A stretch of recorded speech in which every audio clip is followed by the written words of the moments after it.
Welcome to Canterbury. Over thousands and thousands of years, the city has been home to many different people. During that time, the city has changed a great deal. Over the centuries, people have built over the top of what was here before them, and so, buried underground is evidence of Viking raids, medieval murder, pilgrimage, and the aftermath of 2 world wars. It was during World War II that bombs dropped on the city hit the shops here on Butchery Lane. The damage was devastating, but the bombs also uncovered a long-lost part of Canterbury's ancient history.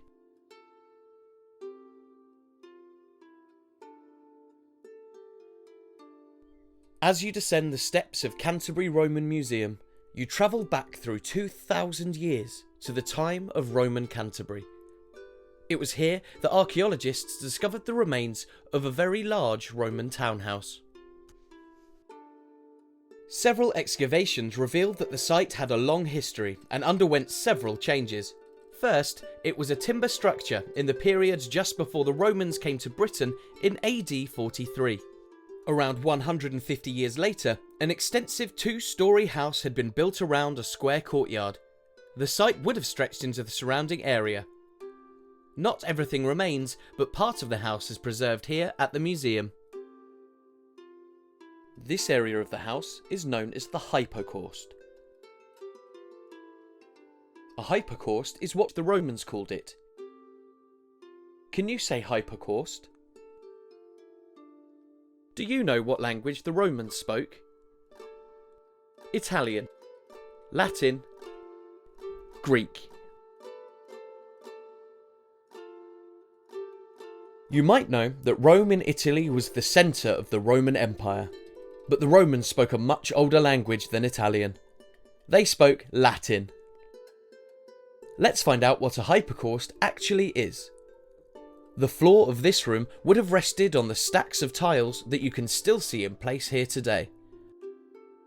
Outside the walls of the house, there would have been a furnace, a kind of oven. Hot air from the furnace would have been funneled under the floor. The hot air would rise through the floor and also through specially built vents built into the walls like these ones in the museum.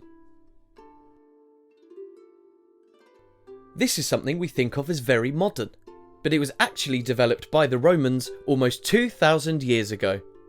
A hypocaust, an underfloor heating system. A hypocaust like this would certainly have been operated by enslaved people. It was this same technology that heated the public baths in Roman Canterbury. Here we can see what remains of the walls of this house.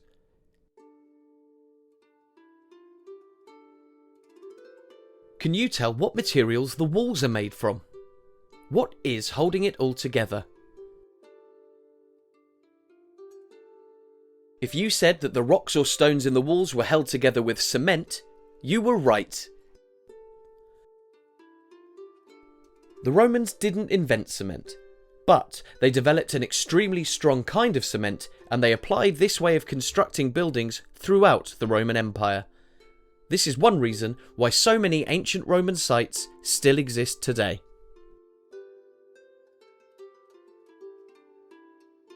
This corridor in the Roman townhouse had a beautiful mosaic floor, much of which you can see at the museum exactly how it was found by the archaeologists who discovered it.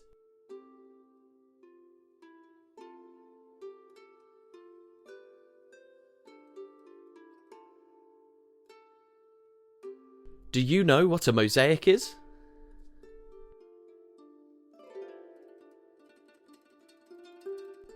A mosaic is a pattern or picture made from lots of small, different coloured stones or tiles. Mosaics like the ones from the Roman townhouse were very popular in Roman times. You can see that these designs would have taken a very long time to create.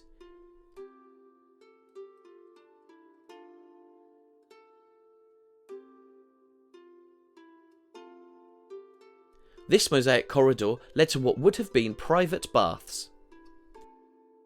So, like the archaeologists that uncovered it, we now know that this townhouse was a large home in Roman Canterbury. It had a hypocaust, or underfloor heating system, and it had a decorative mosaic corridor that led to private baths. So do you think that this was a normal, typical house in Roman Canterbury? The underfloor heating system, large mosaic corridor and evidence of private baths tell us that the people that lived or stayed in this house were very rich and possibly quite important.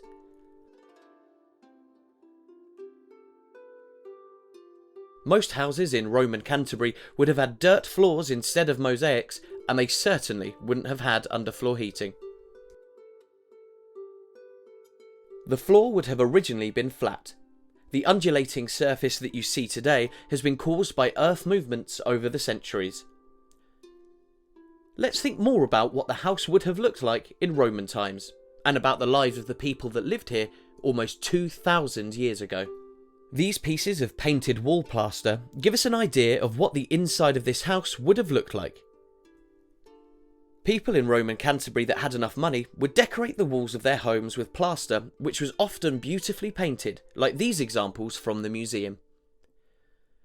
This reconstruction shows what the interior of the townhouse here at the museum might have originally looked like. However, there is much we don't know about exactly what happened here almost 2,000 years ago. The remains of the townhouse and the artefacts found with them can help us piece together an idea of what life in this house in Roman Canterbury might have been like. They are clues that can help us solve a historical mystery. These items, brooches, a hairpin and a ring, were all discovered with the remains of the house. These objects suggest that both men and women lived here. The sherds of Samian ware and the spoon suggest that people also dined in the building. But was this house someone's permanent home, or was the building being used as an inn for important people visiting Canterbury from elsewhere in Roman Britain, or from other far-off places in the Roman Empire? What we can be confident about is that during the 1st and 4th centuries AD, the people living or staying here would have had wealth and status. Here is a reconstruction of the dining room of the house. We know from pictures in Roman art that the Romans liked to lounge around when eating.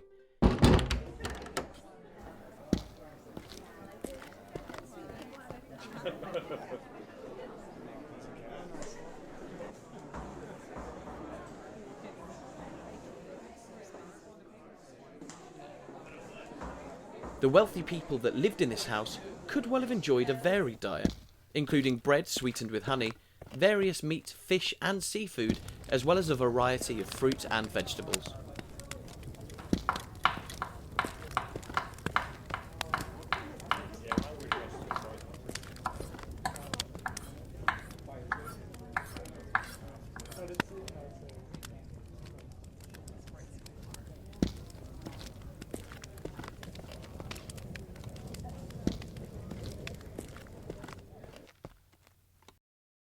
Do you think the rich people that lived in this townhouse would have cooked and prepared food for themselves?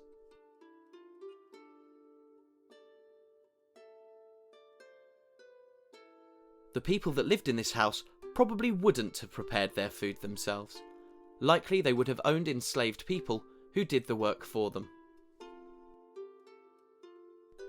Rich people in Roman Canterbury would have displayed their wealth and status through fashion and style. This woman is having her hair styled with pins. Hairpins were used to hold up or decorate a woman's hair. Over 100 pins could be needed to decorate and reinforce a very ornate hairstyle. Women with money and status, like the people who lived in the townhouse, would have sometimes used their hair extensions or hair pieces, combs and hair nets to engineer their looks.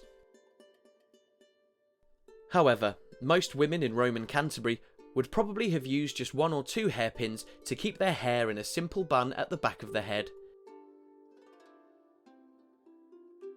Archaeologists have uncovered many Roman hairpins in Canterbury, including the one found here with the townhouse. A great deal of Roman jewellery has been found in Canterbury too.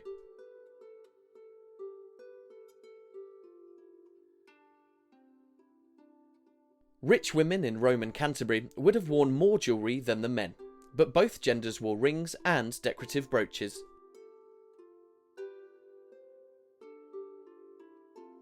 Roman men pretended not to care about their appearance, but keeping fashionably clean-shaven required daily trips to the barber. We know some men wore wigs to hide hair loss, and even Julius Caesar wore a wreath to conceal his bald patch. The climate in Roman Britain wouldn't have been as warm as it was in Rome, and most people in Roman Canterbury would have worn thick woolen clothes like these replica tunics. Woolen clothes like this would have been coloured with natural vegetable dyes. Do you know what the word replica means?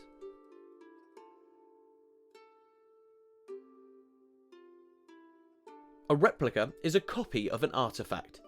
Artefacts are often very fragile, and replicas we can hold and use. They are very useful in helping us understand what life was like in the past. These shoes are replicas too. Most people in Roman Canterbury would have worn a type of sandal made from one piece of thick cowhide that was then laced together. These sandals were called carbonati. There is also evidence that soldiers and some civilians wore sandals with heavily nailed soles. Hobnailed soles were found with a cremation burial outside of Canterbury, and we also have this roof tile at the museum. If you look carefully, you can see the impression of a footprint made by someone wearing hobnailed soles. Another footprint in the museum shows that it wasn't just people living in Roman Canterbury. A range of evidence shows that people kept different kinds of animals here. Some animals were livestock, kept to produce milk, eggs or meat. Some were working animals, and others may have been pets. Take a close look at this roof tile and you will notice a small footprint.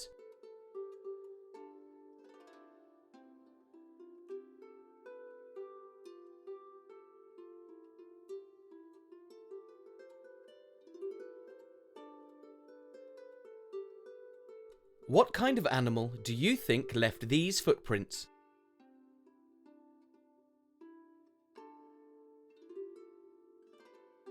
Well, when this clay tile was made, it was probably put outside to dry in the sun, and at some point a dog walked across it, leaving its footprint in the wet clay. This is a moment in time, captured completely by accident. Like all of the artefacts in the museum, it is a small piece of history. A clue that helps us piece together an idea of what life was like almost 2,000 years ago in Roman Canterbury.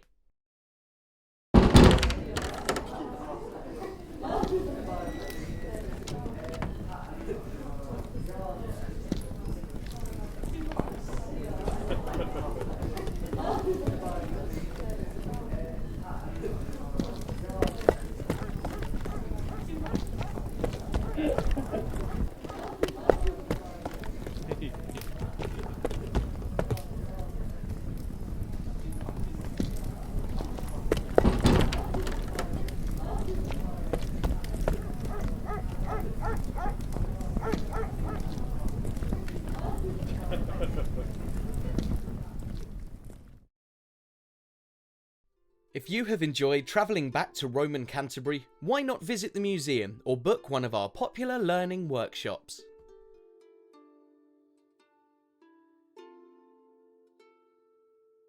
For more resources on Roman Canterbury and on a range of other topics, please visit our website or contact the Museum Collections and Learning team. We hope you've enjoyed this resource. To help us improve our service, we would really appreciate your feedback. The website is canterburymuseums.co.uk. The contact email learning@canterbury.gov.uk.